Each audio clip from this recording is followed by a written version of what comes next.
is South Coast Tonight with Chris McCarthy and Marcus Farrow. They've got you covered on all the news of the day, from local issues to politics on both sides of the aisle. This is the place where the movers and shakers come to be heard, to listen, and where they're held accountable. This is South Coast Tonight on WBSM.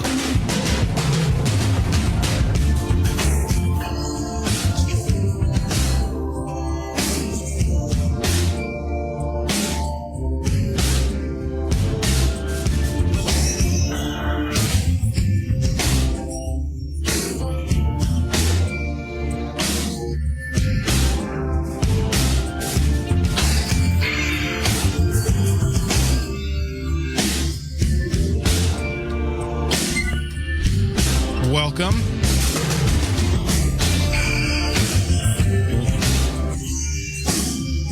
Good evening. Welcome back to the show. I'm Marcus Farrow. This is South Coast Tonight.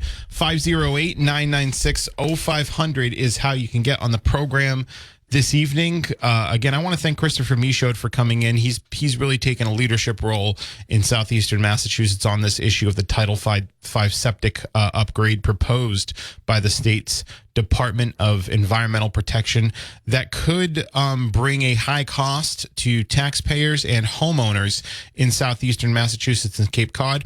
Chris took your messages on the WBSM app chat and via the phone. He also will be in with Tim Weisberg on the Tim Weisberg Show at 9 a.m. tomorrow. So if you missed the opportunity to ask Chris Michaud a question or voice your concerns on this matter, well, you can voice your concerns now still. I'll be here until 10 o'clock tonight at 508-996-0500. And I'll also take your messages on the WBSM app chat as well. We've gotten a lot of interest in that story, and it will definitely continue on to Tim's show tomorrow. We're getting as many people aware of that issue as possible. dep.talks@mass.gov is how you can voice your concerns on that matter.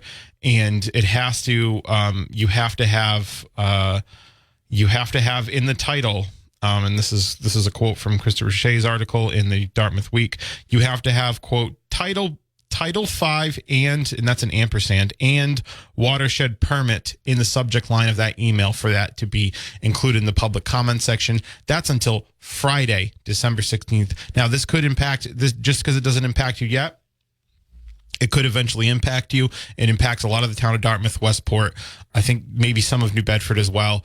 But if you live in a town where it doesn't impact you, it may impact you at some point because it's looking like southeastern Massachusetts and the entirety of Cape Cod and perhaps the islands are going to be subject to this, or could be subject to this proposed regulation that could incur a high burden to taxpayers. So make your voice heard on that. It will count if enough people speak up against it. Then you will you can make a difference in this public conversation. That's why we're here. And again, I'm really grateful to Public Health Director Michaud for bringing that concern to us and to you guys at WBSM. So make sure you tune into Tim's show tomorrow too to hear more on that conversation. And make sure you let the Department of Environmental Protection know, and let your local elected officials know that this is a concern to you. So, and I do want to, give a shout out, of course, to State Rep in Dartmouth, Chris Markey.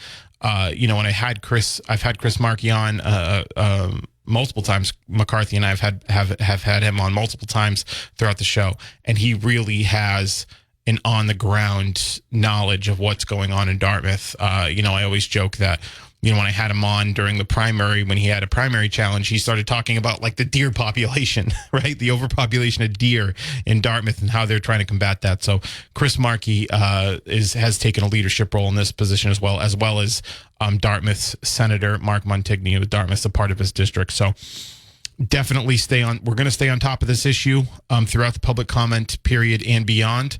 Again, that conversation will continue tomorrow on Tim Weisberg's show at 9 o'clock a.m. So you can continue that conversation. If you missed the conversation, I uploaded the podcast just now during the news break. So you can go to it might not be available right away, but it will be available soon, either on WBSM.com, on the WBSM app, which I think is the best way to listen to the podcast and just to get the content overall. And it'll be available anywhere where podcasts are offered. So Apple, Spotify, Apple Podcast, Spotify, etc.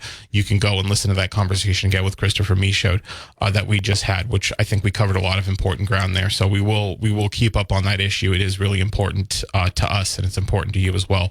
We like to cover everything that's going on here in the South Coast that's going to impact you guys, and that's why we're here. That's why we do this. So again, we'll track that. So I also talked about the story on the first meeting between Sheriff-elect Heroux and Sheriff Tom Hodgson, their first in-person meeting since the election, their first in-person meeting since this debate here on WBSM, and it went really well. They're both committed to having a smooth and effective transition, which I think the people of Bristol County and here in the South Coast can be relieved about. So 508-996-0500. One of the things that we're bringing attention to here is the special election for Ward 3 City Council, right? Hugh Dunn resigned. He announced his resignation here on the South Coast tonight, actually. Hugh's a good friend of Chris and I's, a very good friend of Chris and I's. And my entry into local politics was managing Hugh's Ward 3 City Council campaign in the special election back in 2017. So I think a lot of people know that, but it's always worth mentioning that just so people know my previous involvement in that race. So I've reached out. So just an update on this. The signatures were due yesterday. I've heard, I can confirm that I don't know if there's absent any challenges. You can challenge signatures. So each candidate had to get 50 signatures of Ward 3 residents, and they had to submit them by yesterday, by December 6th. Each candidate has done that. Now, I doubt there's going to be signature challenges, but that is a theoretical thing that could happen, is signature challenges to somebody's ballot signatures. So that's why you always got to get, if it's 50, you got to get more, right? You got to get more. You got to get 60, 75, something like that, right? Because there's going to be some signatures that are eliminated by the elections office because they might not have the right address or et cetera, but they have to verify 50 signatures. Now, I have heard that 7 candidates have reached the 50 signatures threshold and submitted on time. So if everything holds, which it should, there will be 7 candidates. I've reached out to 6 of the 7. The one I haven't reached out to yet is one that I didn't know is a candidate I didn't know was in the race until like today, right? So I will reach out to that candidate as well. I've invited everybody to come on the program. Most have responded. And if others do, you will hear them here on South Coast Tonight. There will be a column about them on WBSM.com. I've written profiles on a few of the candidates already, and I will write more on the candidates going forward. So the most recent candidate profile I had on was Bob Bromley. That was released today. You can check that out on WBSM.com. We had a great conversation with Bob Bromley. I thought it was really interesting. I listened to it again. I really enjoyed it. And you can listen to it again on the podcast, or you can go to the column where the podcast is embedded in it and listen to it if you'd like. But I pulled some of the highlights out, but it's a very deep conversation, because what impressed me about Mr. Bromley is that he has a very impressive depth of policy knowledge. He worked and city knowledge and city policy knowledge, because his backstory is he worked for at the time what was called is the Department of Housing and Neighborhood Development. He worked there, I think, under Mayor Lawler. He worked there for about 6 years, and then he worked for longtime state rep Bob Kazera, who's a New Bedford rep and I believe a former New Bedford city councilor. He worked as a legislative aide to Bob Kazera, so he's got that experience. And for the last 30 years, he's worked as a senior fiscal analyst for the Rhode Island State Senate. So he, looks at the personnel budgets, oversees the entire state's pension system, and part of his job is advising, all 38 Rhode Island senators on the budget and budgetary matters. So he has a skill in communicating complicated government finance in a way that everybody can understand. Government finance and finance in general is obviously a very difficult subject. Typically, you have to have a background in order to understand it and be able to explain it that way. He has that background. He has an incredible depth of knowledge. And on top of that, he's lived in Ward 3, I think, basically his entire life. He lives in the Hathaway Road neighborhood, which is going to be most impacted by the advanced manufacturing campus proposal. Well, not even proposal, it's going forward, which is, if you don't know, it is the project that will build a business park in the city-owned golf course over on Hathaway Road. Now, it will keep the golf course, I believe 18 holes of the golf course. There's been a lot of advocacy on behalf of the community for that as well. So there will be a business park and a golf course there.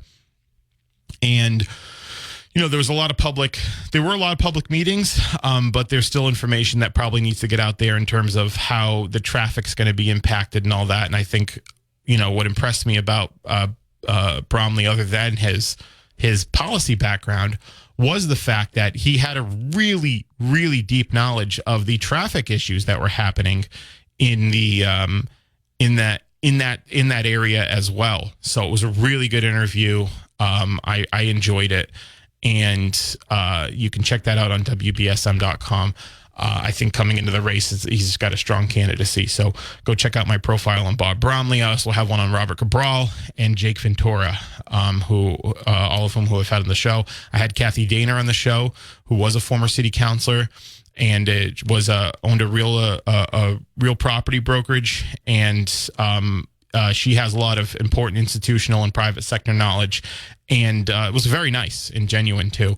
So I will have a profile on her probably by the end of the week, if not tomorrow, on that matter. So make sure you check those out. Even if you don't live in Ward 3, even if you don't live in the city, it's an important race.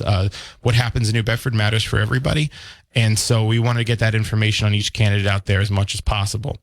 Now, before I came on the show, and after, Barry had went off air, there was a new column that was by Tim Weisberg on WBSM.com, which you can check out as well, on Jake Ventura. So Jake Ventura, he was the first candidate I had on the show. I've known Jake a while. I consider Jake to be a friend, and there's been questions of his residency, right, in Ward 3. And, I think the questions that have been raised, I think the concerns that have been raised have been valid. To the extent that it will matter in the election, I'm not sure.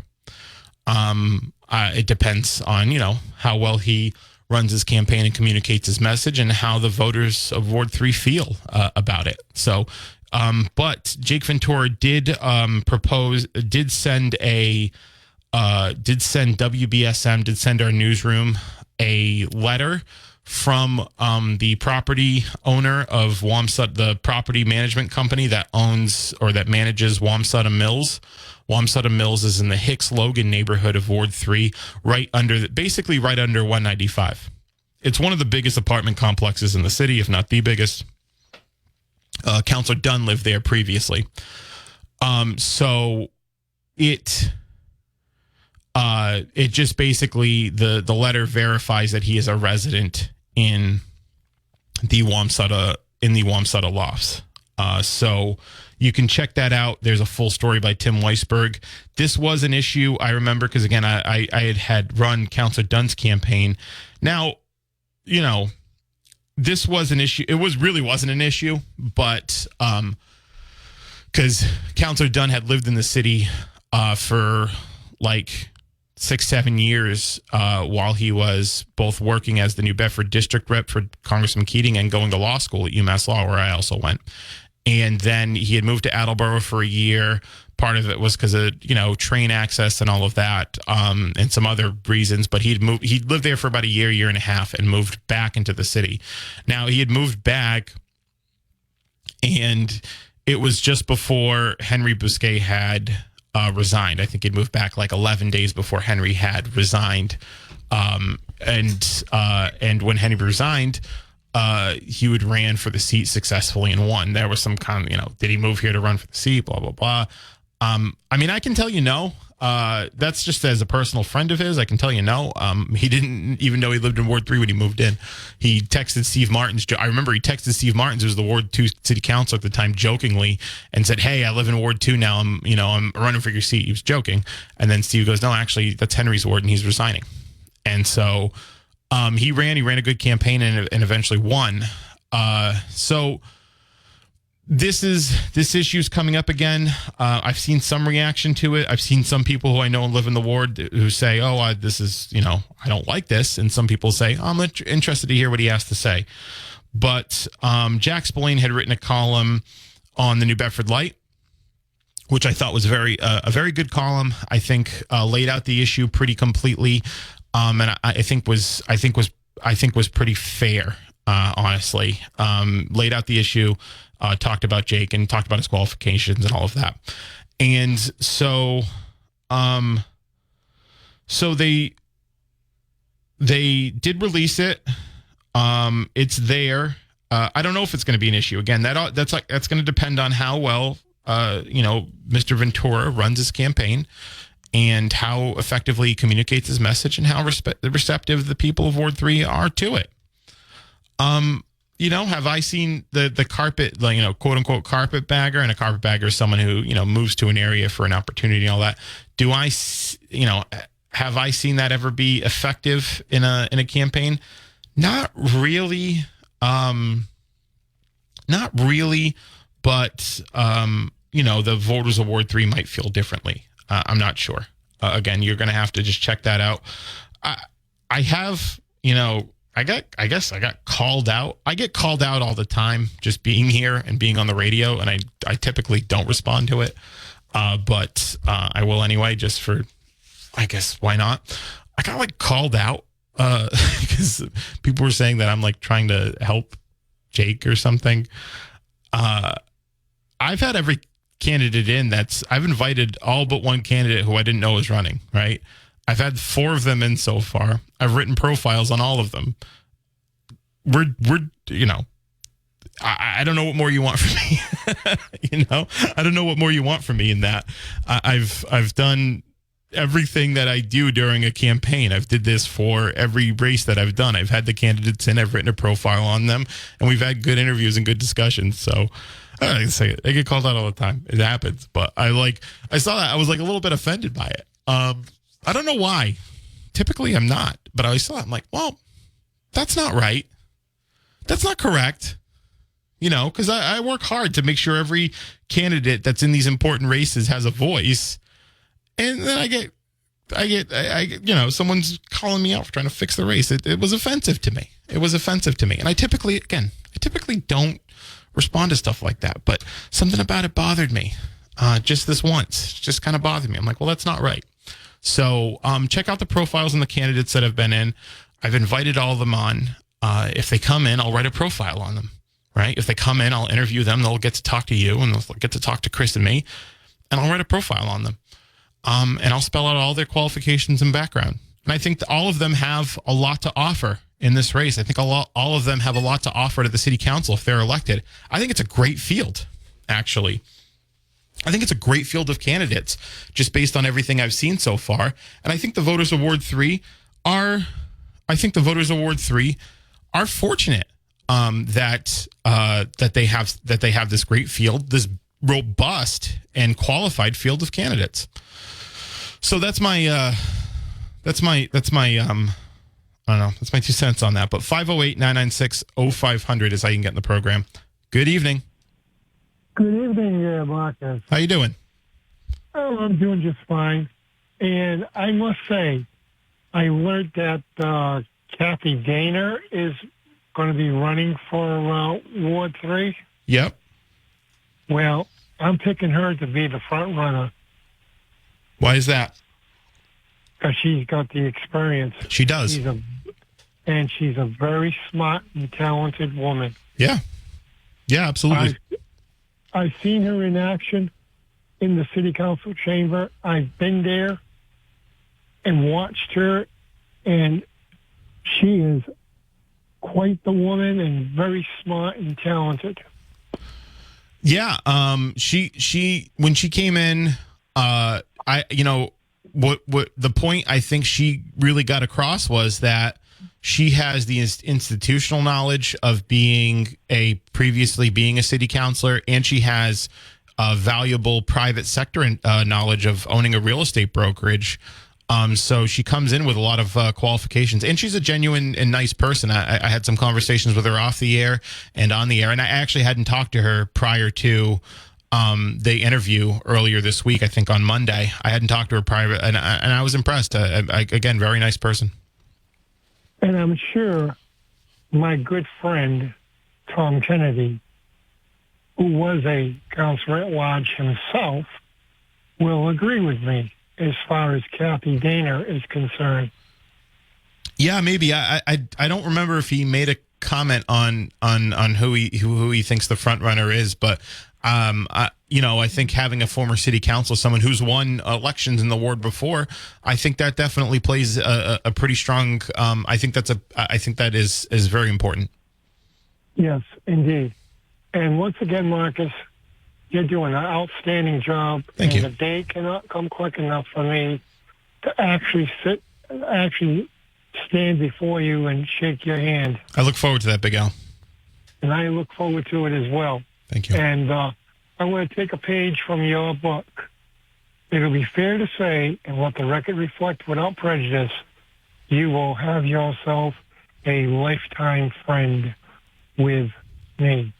I really appreciate that. Thank you. I look forward to it. And let the record reflect that. The record has been reflected. Okay, my friend. Thanks, Al. I appreciate the call. You're welcome. Bye-bye. Yeah. So, people have got their different opinions on stuff, on who they think is the immediate front runner. Again, there's a lot that goes into campaigning, right? Campaigning is, more or less an exact science. There are ways to campaign locally that will put you in a position to win, and there are ways to do it which won't. The ways to do it which won't are anything but the ways to do it. There's very specific ways to do it. And if you don't do them, you're not going to win. And so, it's and essentially what it boils down to, though, is getting yourself in front of as many residents, as many voters as possible, as many likely voters as possible, because there's people that are going to vote in this Ward 3 election that are going to be the people. They're the people that vote. They're the people. They're the likely voters. When you run for office, and, I've worked on campaigns here, and I've had a campaign myself, and you really got to put yourself in front of people to be successful, and you got to have familiarity with people. People want to vote for someone that they know and that they like. A lot of that all really matters. So getting that retail politics down is so crucial. And so the candidate that does that the best and presents their vision most effectively, and the voters gravitate to on a personal level, that's the candidate that's going to win, or the candidate in the best position to win. So, we'll see. We'll see how all that unfolds. But I always, whenever there's a local race here in New Bedford, Dartmouth, etc., Bristol County, obviously, Plymouth County, when Barry called in and talked about some of the debates we had. One of them was the Plymouth County debate, right? We had the Plymouth County debate here in studio between Tim Cruz and Rasan Hall, who was who a lot of people in this audience, that's their DA. People that live in Lakeville, people that live in Mattapoisett, Marion, Rochester, Middleborough, Plymouth, etc. Right? Carver. I know we've got Wareham. I know we've got people in all those audiences, right? And in all those towns. And so they got to hear from those candidates themselves, exchange their ideas and all of that. And again, it's the thing that I was most excited about this program was being able to do that. So we're going to continue to do that here. Again, I think the voters of Ward 3 do have a robust and qualified field of candidates. I've gotten to talk to most of them. I've looked into a couple that I haven't gotten to talk to, and they seem like they're pretty impressive as well. And I hope to talk to them here, right? I hope to talk to them here, and I hope they can talk to you, And so that's why we're featuring the race. We'll see how much that residency issue, again, you can check that out on WBSM.com. Jake Ventura is submitted a letter, basically from the property owner confirming his residency. I remember when Hugh Dunn did that back in 2017 to Tim Weisberg too. The more things change, the more they stay the same. They did it to Hugh came to Tim about 5-6 years ago, presented a copy of his lease, and he put it on file and wrote a story. Said, "Hey, this person actually lives here." So we will see. There's a column that Jack Spillane wrote on it too on New Bedford Light, which I think is pretty good, and I think a fair assessment of all that as well. So you can check all that out. Actually, Tim's column has a few links. It links the column that Jack Spillane wrote in the New Bedford Light that they talked about in that podcast with Tim and Jack. That was a good discussion that they had as well. I listened to it. Of course, I'm always listening, but that was a good discussion that they had as well. Tim and Jack on Monday, I want to say it is, and the podcast is linked. The conversation I had with Jake was linked, and the previous story with Hugh Dunn and having to provide a copy of his lease, that's linked as well. So that's pretty much that on that issue. We'll see how the voters feel about it. Like I said, I've never seen it be an issue, but it could. I'm not voting in this race. And again, it's going to come down to how well Ventura and the other candidates communicate their message, get in front of the voters, and convince the voters that they're the person to lead that ward and help lead New Bedford and really the South Coast forward, because the New Bedford, is the hub of the region. So, all right, I'm going to take a break, and I'll be right back. This is South Coast Tonight. I'm Marcus. New Bedford's News Talk Station. 1060-500. Good evening. Hey, Marcus, how are we doing? Hey, what's up? Well, I was wondering if I could take you in another direction. Absolutely. I was listening, I guess, to Tim sometime this week, and he had on Ian Abreu, and they were talking about, the next city council president. Oh, I talked to him about that. That was me and Ian. Oh, it was you? Okay. Yeah. All right. I'm confused then. And Ian Abreu almost seemed like he was relieved that he was giving up the gavel. Yeah, he did seem relieved, didn't he? Yes. Yeah. And the question was brought up, well, who would you support for the next city council president? And he said without hesitation, Brad Markey. What do you see happening there? Yeah, so I've heard that too from other people, that Brad Markey's putting his name in the hat for Ward 1 City Council. The Ward 1 City Council, Brad Markey, he's been there he's been there now 3 terms. He is a very smart guy. He was on chair of the finance committee, and through all that ARPA money allocation, all that, and the finance committee's probably one of the 2 most important committees in that council, other than finance and ordinance. It's probably the 2 biggest committees in that council. And I think he's pretty qualified. He's a very likable guy. In terms of the dynamics in the council, I don't know who else has declared that they're going to run. But I don't think it's going to be like that. Ian won on a 6-5 vote. Yeah, right? it was close, yeah. I don't think it's going to be the same thing here. I think there was a lot of inside baseball stuff that was I don't really, I can't really get into on the air. There's a lot of inside baseball stuff that was going on behind that. But I think that stuff won't exist in this particular race. So I don't know who's putting their name in the hat, but if it's Brad Markey, he's a real likable guy. So you're saying he's a shoo-in then? I'm not saying he's I don't know who else is jumping in. I'm not saying he's an absolute shoo-in, but I think he's going to have less problem than Ian. Again, there's some other stuff that was going on with the Ian thing, but I think he'll have less of a difficult path to winning that than Ian did. Well, okay, let's take it the next step then. Okay, and you and McCarthy would know if this is true. If the mayor gets an offer he can't refuse, does that have any meaning? Yeah, as to who the city council sure would. So I've heard, and I haven't looked into it yet. I've heard from other people that if the mayor or a mayor leaves in the middle of the term, then it's not necessary. I don't think it's necessarily the city council president that gets elevated to that position.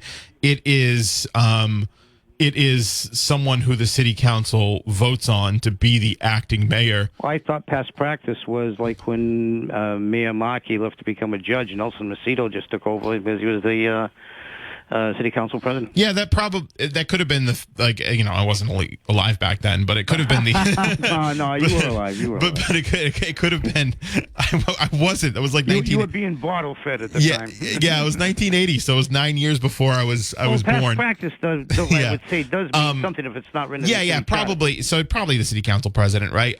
So whoever that is at the time will be the acting mayor until there's a special election. Mm-hmm. Now, when they do pick the city council president, will the Ward 3 person be there to help pick this? No, because would that be a problem? Because the election is. Yeah, it depends on how close the vote is. The election. There'll be an even number of councilors. So, what I'm saying though, would that leave out the Ward 3, populace and not having any say in who the next city councilor is? Yeah, I mean, yes and no because the the city councilors are the ones that have the say anyway. It doesn't actually matter. What the people say in that, the city council makes the vote. Franchising the Ward 3 people, though, in a way? I mean, I think that, in a situation like that, you could call your councilor and say, hey, I would really like Brad Markey, or hey, I'd really like, Brian Gomes to be the next councilor. And that would be, they'll listen, but they might just say, well, no, this is how the bodies run. This is how we're going to do our business. And we want such and such, or we want such and such. Now, when is the Ward 3 going to be decided? When the final election? So the preliminary election, which will bring the candidates down from 7 candidates to 2, that's on January 24th. And the general election will be February 28th. Is there no way they could postpone the city council president until that election?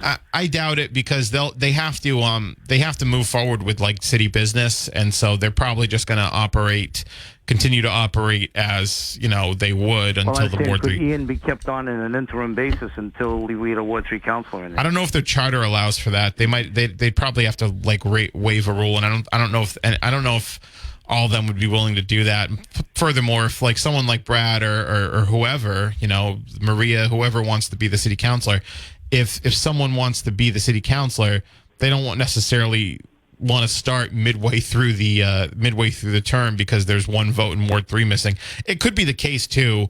Like, I don't know how. I haven't talked to any. I've only talked to a couple councilors on this. Mm-hmm. It could be the case that like everybody's just like, yeah, Brad can be the counselor, and it's a 10-0 vote. Like Joe Lopes, when he was the counselor for a term, and then he became the counselor for the second consecutive year, which it was unprecedented, and that was an 11-0 vote. So it could be the case that the math, it's not as hotly contested as the last one was, and it doesn't even really matter because the vote that Ward 3 counselor would have gave is insignificant. Well, I'm just wondering with the musical chairs that are taking place, if this is in an unusual situation with a Ward 3 council not being there. Yeah.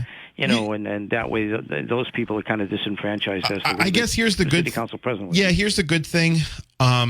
Here's the good thing is that if Mayor Mitchell's going in like a Healy cabinet, we have no news on the Healy cabinet, by the way. But you have no news. No, he's no news that's fit to print. She's named. Yeah, no, I have nothing. I literally have nothing. Okay. But I asked actually when last time I saw Maura Healy, I asked her who she's picking in her cabinet, more or less in like a more circuitous way, and she didn't really answer the question. Why would she? But we don't have any news on that yet. But all we have is a transition team. Okay. So I don't know anything beyond who's on who's on her transition team. It's all like policy people. I saw a couple elected officials like Eric Lesser, the senator from former senator from like Springfield. But other than that, there's no news on that yet. Okay. But if there is going to be news, she's getting sworn in on January 4th or 5th. Yeah. She's getting sworn in on January 4th or 5th. Yeah. And so we're going to have to know that soon. Yeah. So if there is a situation where, like, if Mayor Mitchell were to be elevated to Healy's cabinet or position in her administration, we're going to know that in the next couple of weeks anyway. So there'll at least be some more clarity on that and how significant that council vote is. I think people will know before that council vote takes place, which is going to be early January. On a lighter note, okay, and trying to be somewhat facetious, sure. Do you think that since Nantucket now has the right to have bare-breasted ladies on the beach, that we could do that in New Bedford and have that as a tourist attraction or what? I'm not going to comment on that. Well, you want tourism, I'm certainly sure you get it. Maybe you get something that you wouldn't want either, though. All right, Marcus, I'll let you go. Thank you. Thanks for the time. I appreciate it. Yeah, I don't. Let's take a break. 1420 WBSM, where freedom of speech lives. Start real-time reaction to everything that happens after the sun goes down. Ain't going down till the sun comes up. South Coast Tonight with Marcus and Chris is on WBSM.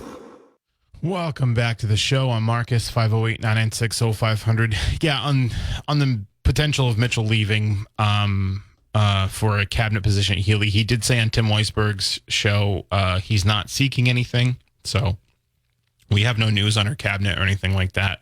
The city council vote could definitely be impacted by that for sure. Actually,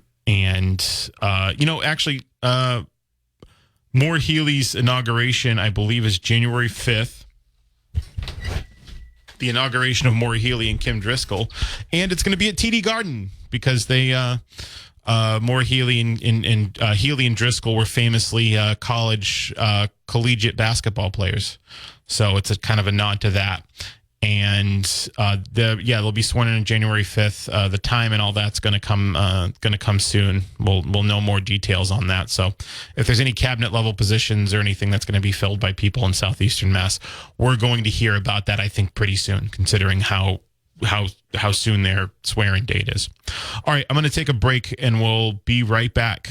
If you want to hear everything. Hi, Marcus. Hey, what's up? So can you tell me when Hugh Dunn's term would have ended had he stayed? Yeah, it would have ended. He would have had to run for re-election next November.